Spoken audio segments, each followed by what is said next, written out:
Hello, it's Colette from the Sacred Rose Temple. I am sat here with the aftermath of the last hour's meeting with the women I have in my Sacred Sexuality course and a discussion that we've been having within the ovaries and all the things that are showing up for these women in their ovaries and urging them to change their life.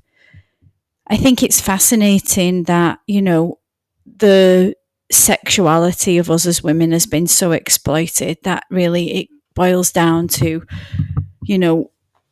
sex and sacred sensuality, sacred sexuality is so much more than that. It's about the juice of life within us. It's about the flow of life within us.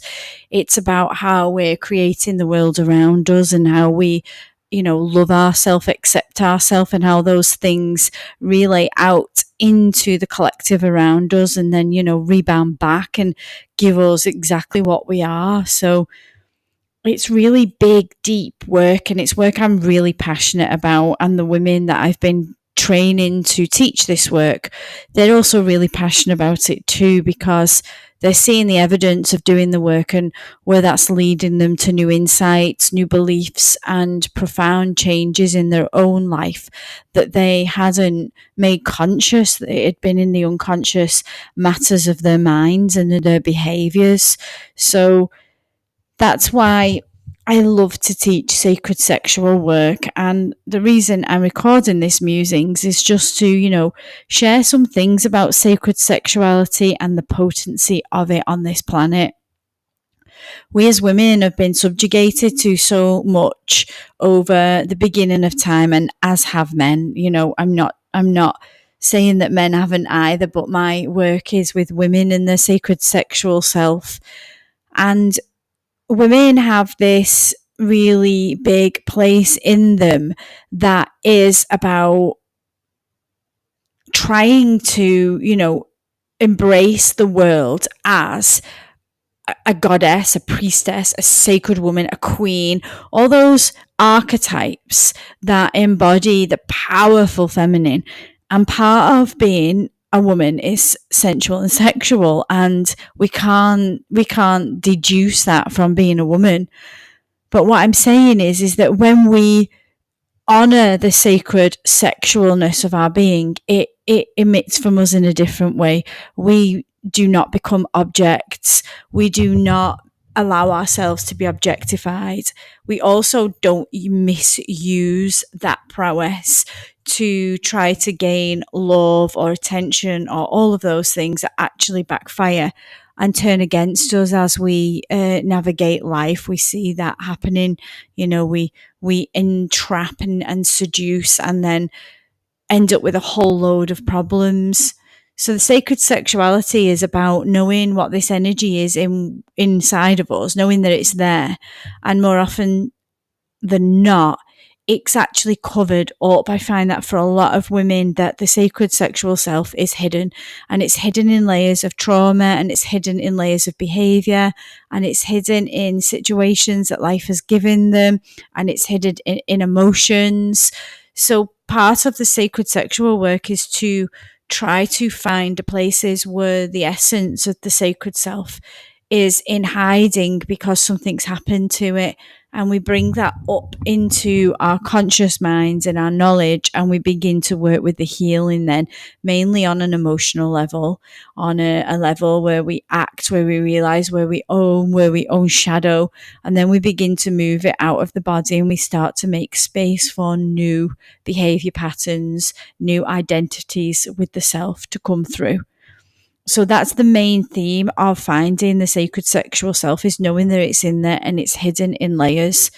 There are many women who are overtly sexual that I have worked with, and that has caused them many problems, being exploited, not being able to maintain deep, connected, intimate relationships, finding themselves in very, very unsavory situations, sexual situations that actually scar them and make them feel shame and hold back in intimacy. So it's a double coin, really, of the over-sexualized woman and the under-sexualized, and they both meet in the middle with the same woundings, in fact. So working with all of this is very, very powerful work, and it's much needed on this planet. As we see, the feminine is still exploited. The feminine principle is still objectified.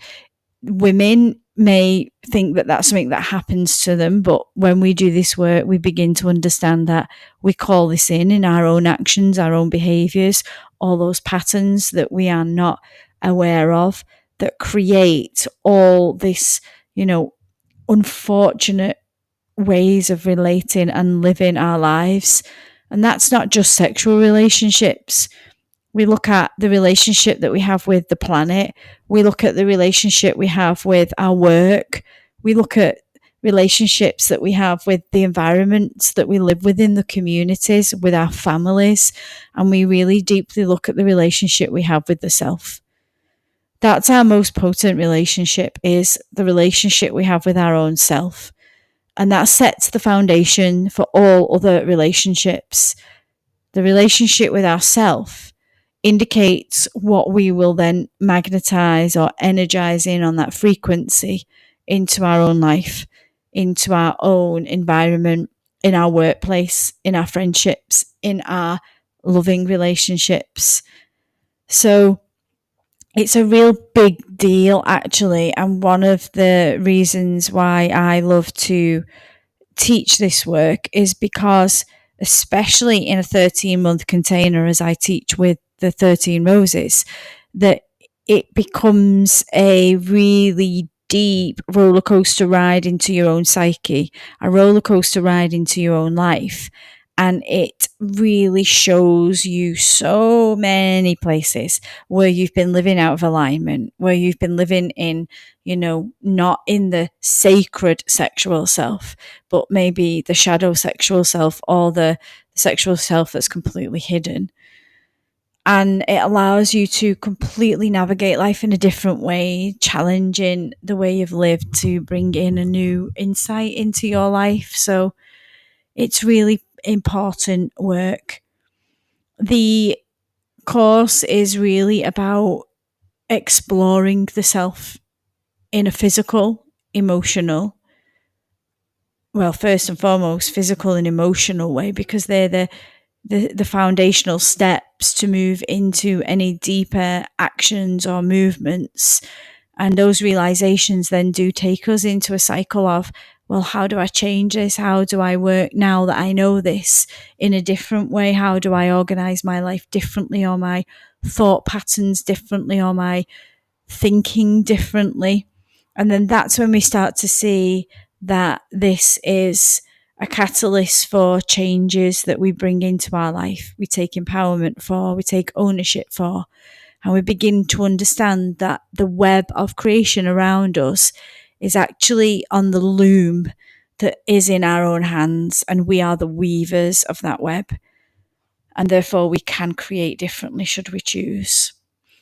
So just a little meandering that I wanted to share that came from our conversation with the women this morning, and I will be sharing a few more just to get the cogs of your brains thinking in a different way about what sacred sexuality entails and what it brings up for the women who are actually doing this in our world.